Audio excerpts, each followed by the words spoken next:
Our next speaker is also a member of what we really mean it when we call it the Brain Trust. Julio teaches at the Imperial College and the London School of Economics. He has the PhD from the University of Essex, and he's in the process of affiliating with the Atlantic Council and our center as a senior advisor. Thank you very much, Dan. And thank you very much for the invitation. And it's great to be here, and it's great to hear from similar-minded people. As different worldviews have become increasingly wary of each other, I think that it's safe to say that basic geopolitical fabric of the last decade has been remade. Mid-decade, the Western model of of progress had seemed to be running out of steam, and Damon was talking about the 2007-2008 financial crisis, where the West seemed out of touch with the people. The West seemed out of engagement with and out of control of what was going on in the that gave naturally rise to nationalism and authoritarianism, the 2016 election of Donald Trump, and also the Brexit phenomenon. So, but mid-decade, the authoritarian leaders seem to have been emboldened and determined to outcompete the Western worldview. And I think it's also safe to say that during COVID they seem to have to be having a good time in imposing all of this, and claiming that their worldview was way more convenient for their own people. This zero COVID policy, Xi was very proud of presenting it as a success compared to what the West has been facing. But after some time passed, even if the COVID crisis and the Russian invasion have removed some of the bravado of authoritarian leaders, I believe that it is still unclear where this new world order is heading. One thing that appears to be becoming increasingly clear is that new technologies, by new technologies I refer to the rise of artificial intelligence, quantum computing, all of these new technologies, new forms of energy to nuclear fission, seem to be part of what will be driving and remaking the geopolitical fabric during the next year. And taking it from my own vantage point of view, for instance, information operations, it seemed to have been changing with the adoption of all of these new technologies. And I like to quote President Trump on this, that everything could be happening because someone a fat guy behind in a dark room it's operating this way. So these new technologies have emboldened these authoritarian leaders. They have been able to know how to harness these technologies. For instance, surveillance technologies during COVID and in China, seem to be really, really well tuned to keep track of every of the citizens.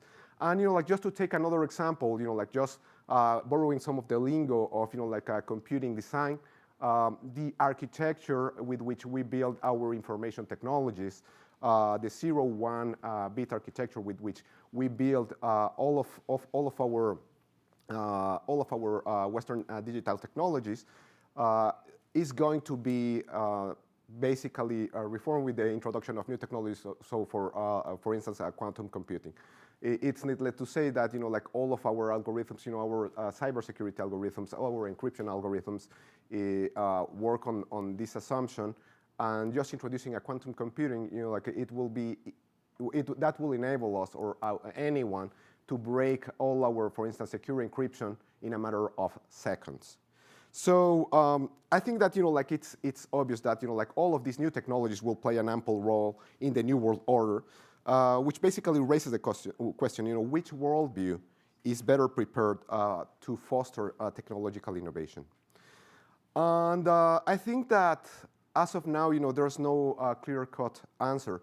Our own Western and democratic model of diffusion of information, of free flow of information throughout the world, has made all of these other regimes, the Chinese regime, the Russian regime, very good at adopting and, let's say, tropicalizing all of these technological innovations, to the degree that manufacturing and logistic chains that we have now are still very intertwined.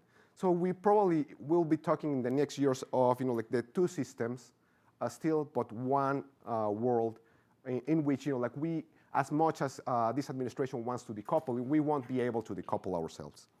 So I believe that it's a good exercise to think about what are the right determinants of invention and innovation. And I think that a couple of things popped out. One is naturally the human component, and the human component has another couple of components.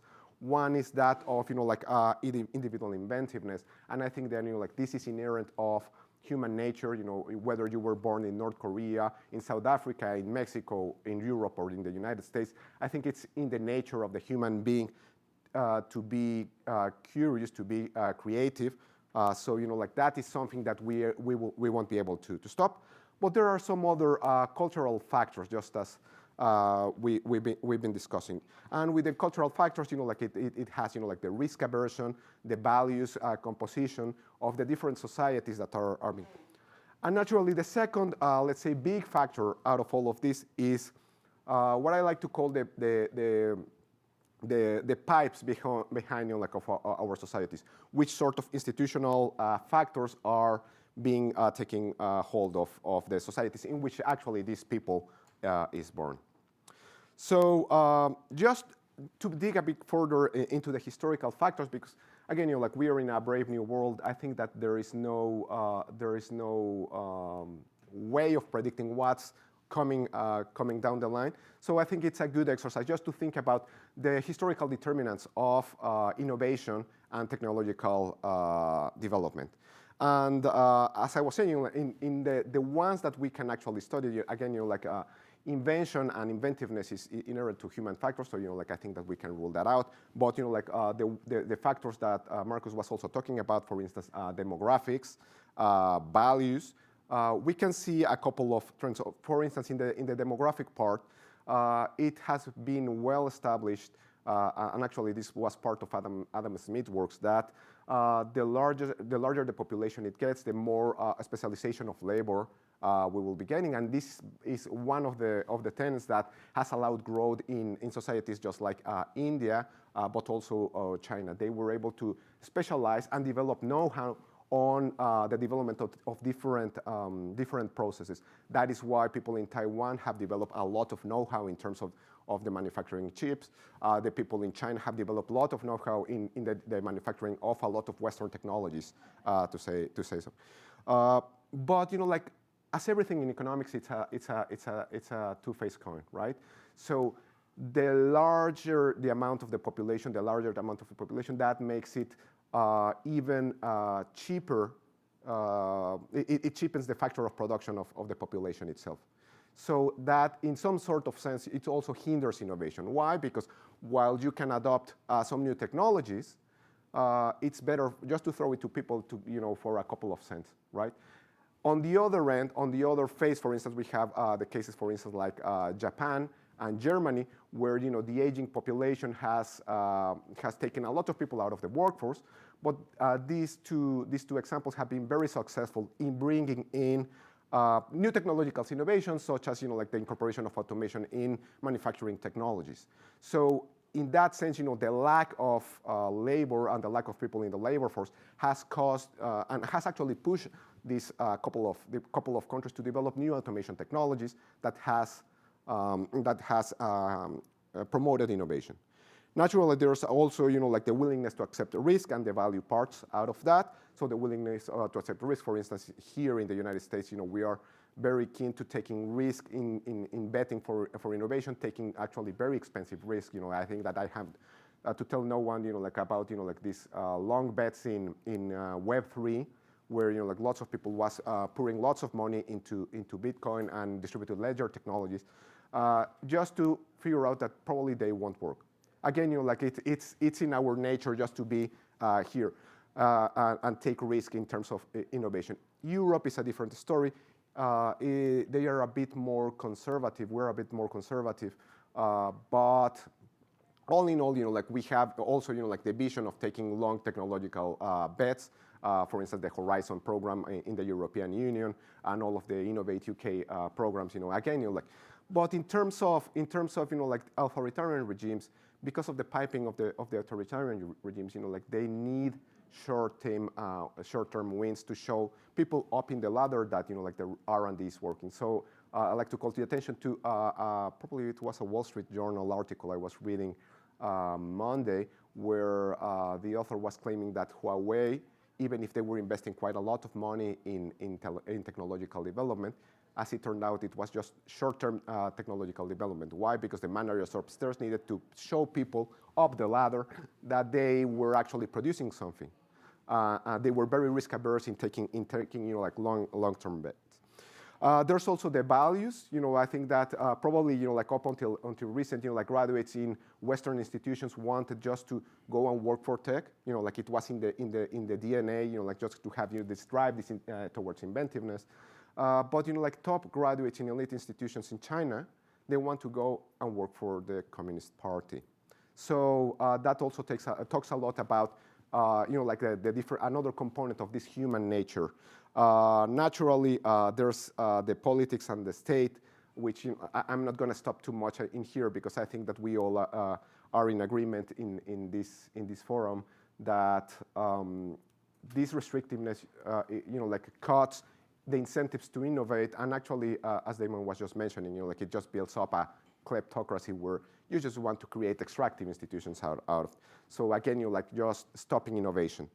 And naturally, like the appreciation of science and technology, like this is an aspect where probably both of our worldviews are deeply appreciative of science. Like I don't have to like stop and talk about, for instance, the Gamaleya Institute in Russia, which again, they're appreciative of science, and the Chinese National Academy of Sciences, they are very appreciative of science. The fact is that they do not have the incentives to produce long-term shots in that. And finally, like some other aspect that we economists like to talk about is path dependency. All of this push that we have, all of this wind in our backs. Like we have been lucky enough, and we, the Western, the democratic view, to like being able to harbor, like all of this, and profit of all of this path-dependent growth ever since the Industrial Revolution. But like the people in the other authoritarian regimes, we're also seeming to have, like gaining some steam in the early 2010s. So like. Again, like even if in the overall picture, it seems that like both views are quite competing. Like it seems that overall, like the Western view, the democratic view, seems a bit better poised to foster technological innovations. The fact is that everything is not forever, right? And like it's a law of nature. Actually, it's called in economic history Caldwell's law that like this steam is gonna run out at some point in time. So probably what I want to leave everyone is with is like a quote from Joseph Schumpeter saying that the enemies of technological progress is not a lack of ideas, but the social forces trying to preserve the status quo. And to that, I think that it's quite important to preserve freedom preserving institutions, and the obvious ones are the rule of law, free markets, science, but the not so obvious one is diversity. If history has taught us anything, is that adopting ideas from elsewhere in the world is quite important to not only like start new developments, but also to foster the growth of new developments. Thank you very much.